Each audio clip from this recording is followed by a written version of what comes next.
Hello friends, welcome to smile talk paramedical channel. ಹೇಗಿದ್ದೀರಿ ಎಲ್ಲರೂ? ನಮ್ಮ ಆತ್ಮೀಯ SSLC ಮೇಲೆ ಮತ್ತು PUC ಮೇಲೆ ಪ್ಯಾರಾಮೆಡಿಕಲ್ ಕೋರ್ಸ್ಗಳನ್ನು ಮಾಡಬೇಕು ಅಂತ ಕಾಯುತ್ತಿರುವಂತಹ ವಿದ್ಯಾರ್ಥಿಗಳಿಗೋಸ್ಕರ ಈ ಒಂದು ವಿಡಿಯೋ ಇರುತ್ತೆ. ಇದು ಒಂಥರ ಶಾಂತವನ ಹೇಳುವಂತ ವಿಡಿಯೋ ಆಗಿದೆ. ಇದರಲ್ಲಿ ಯಾವುದೇ ತರದಂತಹ ಏನಪ್ಪಾ ಅಂತಂದ್ರೆ ಗುಡ್ ನ್ಯೂಸ್ ಅಂತೂ ತುಂಬಿಕೊಂಡಿಲ್ಲ.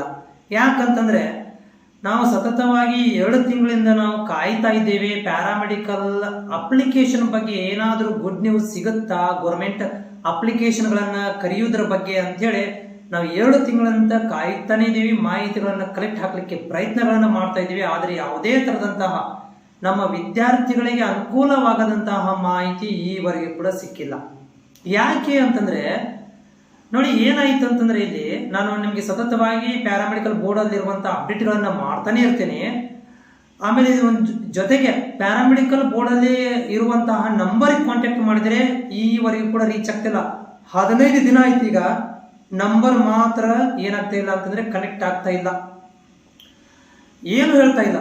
ಆ ನಂಬರ್ ಅನ್ನ ಬಿಸಿ ಮಾಡಿಬಿಟ್ಟಿದ್ದಾರೆ. ಯಾವುದೇ ತರದಂತಹ ಮಾಹಿತಿಗಳು ಕೂಡ ಸಿಗ್ತಾ ಇಲ್ಲ ಪ್ಯಾರಾಮೆಡಿಕಲ್ ಬೋರ್ಡ್ ವತಿಯಿಂದ. ಇದ್ರ ಮೀನಿಂಗ್ ಏನು? ಆಲ್ರೆಡಿ SSLC ಮೇಲೇನೋ PUC ಮೇಲೇನೋ ಅಂತ ಇನ್ನೂ ಕೋರ್ಟ್ ಅಲ್ಲಿ ಈ ಕೇಸ್ ನಡೀತಾ ಇದೆ ಅಂತ ಮಾಹಿತಿಗಳು ತಿಳಿಸಿದ್ದಾರೆ. ಹೌದ್ರಿ, ಪ್ರೈವೇಟ್ ಕಾಲೇಜಿನ ಸಂಸ್ಥೆಗಳು ನಮಗೆ SSLC ಮೇಲೆ ಪ್ಯಾರಾಮೆಡಿಕಲ್ ಬೇಕು ಅಂತ ಹೇಳಿ ಕೋರ್ಟ್ ಅಲ್ಲಿ ಏನ್ ಮಾಡ್ತಾ ಇದಾರೆ ಅಂತಂದ್ರೆ ಕೇಸನ್ನು ಹಾಕೊಂಡು ಕುಂತಿದ್ದಾರೆ. ಪ್ಯಾರಾಮೆಡಿಕಲ್ ಬೋರ್ಡ್ನವರು ತಮ್ಮ ಆಫೀಷಿಯಲ್ ವೆಬ್ಸೈಟ್ ಅಲ್ಲಿ ಒಂದು ನೋಟಿಫಿಕೇಶನ್ ಬಿಟ್ಟಿದ್ದಾರೆ. ಅದರಲ್ಲಿ ಇರುವಂತದ್ದು ಹಳೆಯ ನೋಟಿಫಿಕೇಶನ್ ಅಲ್ಲಿ ಅದ್ರಲ್ಲಿ ನೋಡಿದರೆ ಮಾತ್ರ PUC ಕಂಪ್ಲೀಟ್ ಆಗಿರಬೇಕು ಅಂತ ಅಷ್ಟೇ ಇದೆ.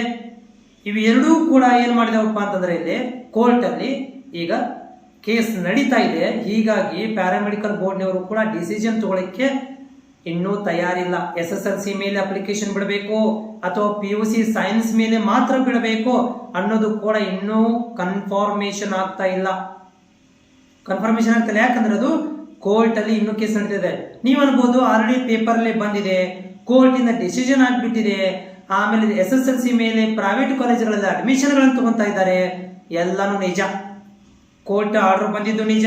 ಪ್ರೈವೇಟ್ ಕಾಲೇಜುಗಳು ಒಂದಷ್ಟು ಪ್ರೈವೇಟ್ ಕಾಲೇಜುಗಳು ಅಡ್ಮಿಷನ್ ತಗೊಂತಾ ಇರೋದು ನಿಜ. ಆಮೇಲೆ ಪ್ಯಾರಾಮೆಡಿಕಲ್ ಬೋರ್ಡ್ ಇದರ ಬಗ್ಗೆ ಏನು ಮಾಹಿತಿಯನ್ನು ಕೊಡದೇ ಇರುವುದು ಕೂಡ ನಿಜ. ನಮಗೆ ಬೇಕಾಗಿರೋದಿಲ್ಲ ಅಪ್ಲಿಕೇಶನ್ ಪ್ಯಾರಾಮೆಡಿಕಲ್ ಬೋರ್ಡ್ ವತಿಯಿಂದ, ಕೋರ್ಟ್ ವತಿಯಿಂದ ಅಲ್ಲ. ಪ್ಯಾರಾಮೆಡಿಕಲ್ ಬೋರ್ಡ್ ವತಿಯಿಂದ ನಮಗೆ ಈಗ ಏನ್ ಬೇಕಾಗಿದೆ? ಅಪ್ಲಿಕೇಶನ್ ರಿಲೀಸ್ ಆಗ್ಬೇಕಾಗಿದೆ. ನಾವು ಪ್ಯಾರಾಮೆಡಿಕಲ್ ಬೋರ್ಡ್ ಮುಖ ನೋಡ್ತಾ ಇದೀವಿ, ಆದ್ರೆ ಪ್ಯಾರಾಮೆಡಿಕಲ್ ಬೋರ್ಡ್ ಏನ್ ಮಾಡ್ತಾ ಇದೆ? ಕೋರ್ಟ್ ಮುಖ ನೋಡ್ತಾ ಇದೆ. ಕೋರ್ಟ್ ಅವರು ಹಿಂಗ ಮಾಡಿದ್ರೆ ಪ್ಯಾರಾಮೆಡಿಕಲ್ ಬೋರ್ಡ್ ಅವರು ನಮ್ಗೆ ಹಿಂಗ್ ಮಾಡ್ತಾರೆ, ನಾನು ನಿಮ್ಗೆ ಹಿಂಗ ಮಾಡ್ತೇನೆ ಅಷ್ಟೇ. ಇಷ್ಟೇ ನಾವು ಕುಂತಿದೀವಿ ಈಗ. ಬಟ್ ಯಾವುದೇ ತರದಂತಹ ಮಾಹಿತಿಗಳು ಬೋರ್ಡ್ ವತಿಯಿಂದ ಇಲ್ಲ. ಈಗ ನೀವು ಡಿಸೈಡ್ ಮಾಡ್ಕೋಬೇಕು ಮುಂದೆ ಏನ್ ಮಾಡ್ಬೇಕು ಅಂತ ಹೇಳಿ. ಯಾಕಂದ್ರೆ ಇವತ್ತು ತಾರೀಕು ಎಷ್ಟು ಹೇಳ್ರಿ? ಇವತ್ತು ತಾರೀಕು 17 ರೀ. ತಾರೀಕು 17. ಸೊ ಇವತ್ತು 17 ತಾರೀಕಿನ ತನಕ ಕೂಡ ಏನು ಮಾಹಿತಿ ನಮಗೆ ಸಿಗ್ತಾ ಇಲ್ಲ. ಇದ್ರ ಮುಂದೆ ನಾ ಏನು ಹೇಳ್ಬೇಕ್ರಿ? ಈಗ ಅಪ್ಲಿಕೇಶನ್ ಹೋಗ್ಬಿಡ್ತಾರೆ ಅಂತ ಹೇಳಿ ಅದಕ್ಕೆ ನಿಮಗೆ ಸ್ವಲ್ಪ ನಿಮ್ಗೆ ಅರ್ಥ ಆಗಲಿ ಅಂತ ಹೇಳಿ ಜನರಲ್ ಆಗಿ ನಿಮ್ಗೆ ಅರ್ಥ ಮಾಡಿಸ್ಕೊಟ್ಟಿದ್ದೀನಿ. ಮುಂದೆ ನೀವು ಡಿಸೈಡ್ ಮಾಡ್ಕೋಬೇಕು ಏನ್ ಮಾಡ್ಬೇಕು ಅಂತ. ಇನ್ನೂ ಒಂದು 5 ತಿಂಗಳು ಪೂರ ಕಾಯಬೇಕು ಅಥವಾ ನಾವು ಬೇರೆ ಆಪ್ಷನ್ ಹುಡುಕೋಬೇಕು ಅನ್ನೋದನ್ನ ನಿಮ್ಮ ಕೈಲಿ ಬಿಟ್ಟಿರುವಂತ ವಿಷಯ.